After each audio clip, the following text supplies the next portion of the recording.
भी कई चौंकाने वाले खुलासे हो सकते हैं। आयोग के गोपनीय कामों को करने की आउटसोर्सिंग कंपनी का कंप्यूटर प्रोग्राम मास्टरमाइंड, इसका प्रोग्रामर मास्टरमाइंड निकला था। पेपर लीक करने के एवज में 60 लाख रुपए मांगे गए थे। पेपर लीक मामले में 37,10,000 रुपए कैश के करीब बरामद हुआ है।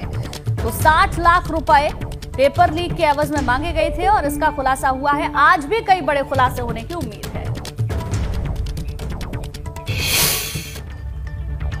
बिल्कुल गुलजन, तो देखिए उत्तराखंड अधीनस्थ सेवा चयन आयोग की भर्ती में हुई धांधली का मामला अब गर्माता जा रहा है। पूर्व सीएम त्रिवेंद्र सिंह रावत ने आयोग को भंग करने की मांग कर डाली है, तो वहीं कांग्रेस ने भी इसे मुद्दा बना लिया है। ये रिपोर्ट देखिए।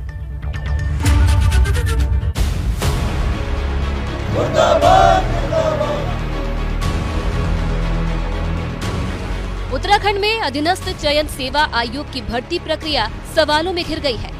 पूर्व सीएम त्रिवेंद्र सिंह रावत ने तो ये तक मांग कर डाली है कि आयोग को भंग ही कर देना चाहिए।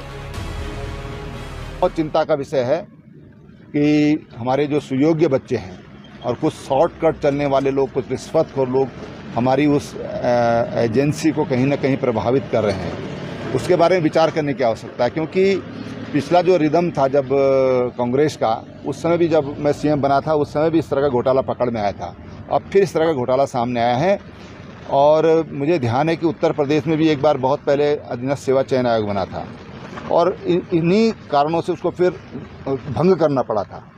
तो अगर इस तरह से अत्याचार होता है हमारी नई जनरेशन के साथ, तो सरकार को चाहिए कि उसको भंग करने पर भी विचार करे।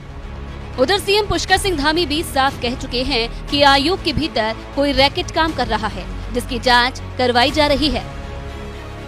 दिनों से इस प्रकार की शिकायत आ रही थी कि अधीनस्थ चयन सेवा आयोग और अन्य आयोगों में अभी कुछ एक आयोग और भी हैं, उन पर भी कार्रवाई होनी है और इस पर हमने तत्काल इसका संज्ञान लिया। जो अधीनस्थ सेवा चयन आयोग में जिन लोगों ने एक रैकेट बनाकर इस प्रकार के काम किए जा रहे थे, बड़ा भारी रैकेट चलाया जा रहा था, उस पर तत्काल कार्रवाई हुई है और भी जो मामले बचे हुए हैं हम उन मामलों पर भी तेजी से कार्रवाई करेंगे। इस बीच एसटीएफ ने अधीनस्थ चयन आयोग की स्नातक स्तरीय भर्ती परीक्षा के पेपर लीक मामले में बड़ी गिरफ्तारी की है। एसटीएफ ने लखनऊ से एक और आरोपी को गिरफ्तार किया है। भर्तियों में हुई धांधली का मामला अब राजनीतिक रंग ले चुका है। कांग्रेस कार्यकर्ताओं ने गैरसैंण में प्रदर्शन किया। कांग्रेस कार्यकर्ताओं ने प्रदेश सरकार के खिलाफ नारेबाजी कर प्रदर्शन किया। एबीपी गंगा के लिए देहरादून से अजीत सिंह राठी की रिपोर्ट।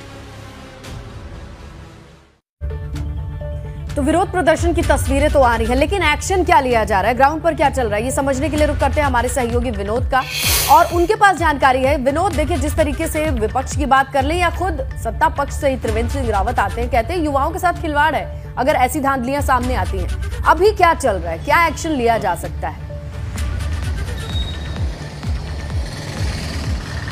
बिल्कुल श्रीलता, देखिए वैसे एसटीएफ ने इस पूरे मामले में 7 लोगों की गिरफ्तारी अब तक की है और जल्द ही और लोगों की भी गिरफ्तारी हो सकती है। जो सूत्रों के अनुसार जानकारी मिल रही है कि उत्तराखंड अधीनस्थ सेवा चयन आयोग में जो परीक्षा में धांधली हुई थी, उसके मामले में जल्द ही और भी खुलासे हो सकते हैं। हालांकि पूर्व मुख्यमंत्री त्रिवेंद्र सिंह रावत ये खुलासा कर चुके हैं कि इस बोर्ड को भंग करने पर भी सरकार विचार करे।